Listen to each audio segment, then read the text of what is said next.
We're here this morning with Constable David Bird, Community Safety Officer for the Lanark County Detachment of the OPP. Good morning, Officer Bird. How are you? Good morning.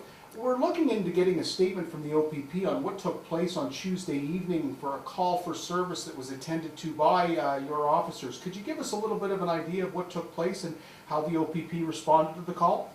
I can. We received a call at approximately 8:12 p.m. to attend the council chambers in Mississippi Mills, the municipality of Mississippi Mills. And as a result of police attending there to keep the peace, a man was removed from the council chambers in the building and eventually released unconditionally, which means no charges have been laid. Is this an occurrence ever taken place before, to your knowledge, in your 38 years of police service, officer? I have seen it happen before, yes. It has, okay. Is there any other comments you'd like to make with regards to the actual call for service or some of the pictures that we've seen on social media to get the other side of the story? I have seen some still shots on social media of the apprehension being made and the removal, but I won't comment on that process. I was not there. Was the removal request made by City Council, or was that basically on the auspices of your officer's decision? No, it would be a request for the person to leave. That is the normal process.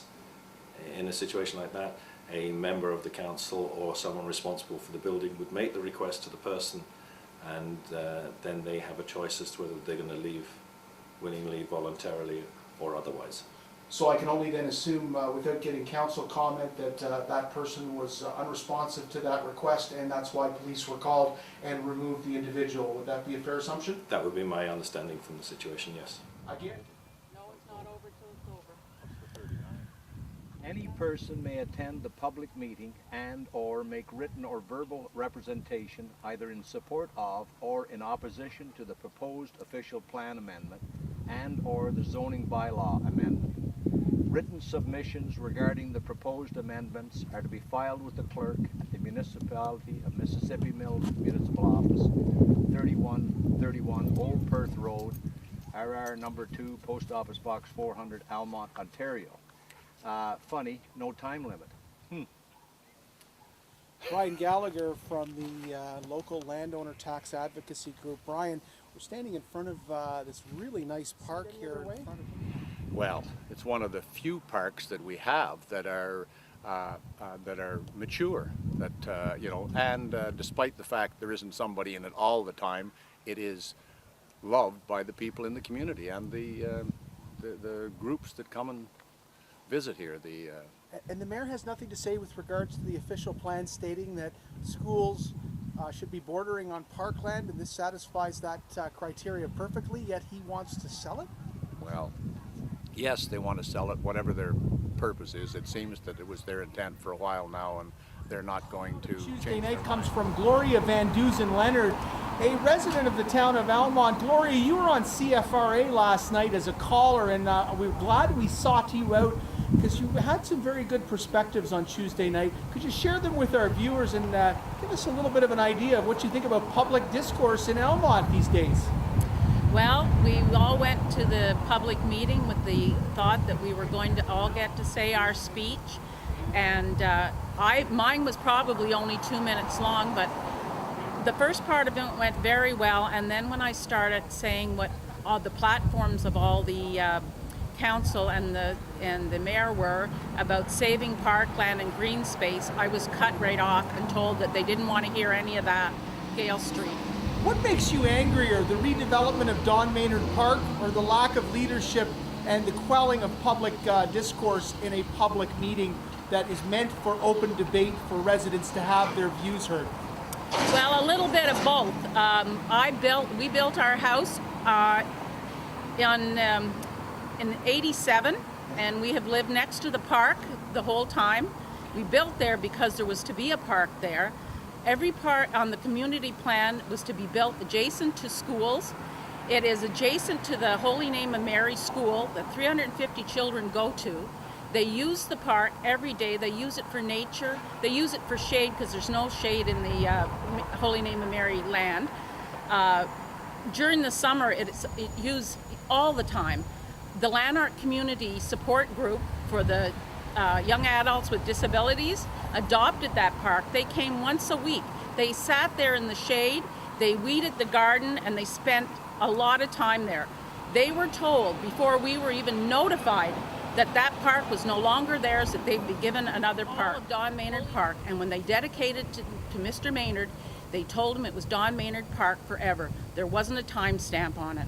It's been 13 years, and now they want to sell it. What response have you gotten with regards to the fact that this goes against the actual official plan in having parkland bordering on schools, and actually this development will take away from those rights? Well, we've been told that they're going to change the official plan, that they can do whatever they want. And they've also been told by one of the senior staff members that we will rezone it to whatever we want. So if you just drive around Almonte, you can see some of the rezoning that they've done, and it's terrible what they're doing. You can't have a red heart on the outside and a black heart on the inside, because that's what's happening to our Almonte, the friendly town. The rezoning of Don Maynard Park, and Mario Coccoluzzi was there to present quite an extensive evaluation and appraisal of what these property values might do if these developments go ahead. Good afternoon, Mr. Coccoluzzi, and thanks for joining us. Give us a little bit of an idea of what took place leading up to Tuesday night itself, and how you were so nicely ejected by the local constabulary out of a public meeting, please. Honestly, I went there with I had a written speech. I wanted to say my points calmly, because I have spoken in the past a little emotionally, because it is an emotional topic. So before I got a chance to speak, things had already started happening with Mr. Maynard, with the mayor, with just everything. We were limited to how much we can speak. Only 2 minutes was given. I had 4 pages to read. I knew it wasn't going to fly. This was not a good situation to be in. By the time I got to speak, the council had been broken up it was over. And then miraculously they came back 10 minutes later. Unbeknownst to me, they had already made a call to the OPP and called in the police, who were standing in the back room just waiting to see if anything else happened. Tell us, our listeners, about what might happen to your property values and rights if this goes through.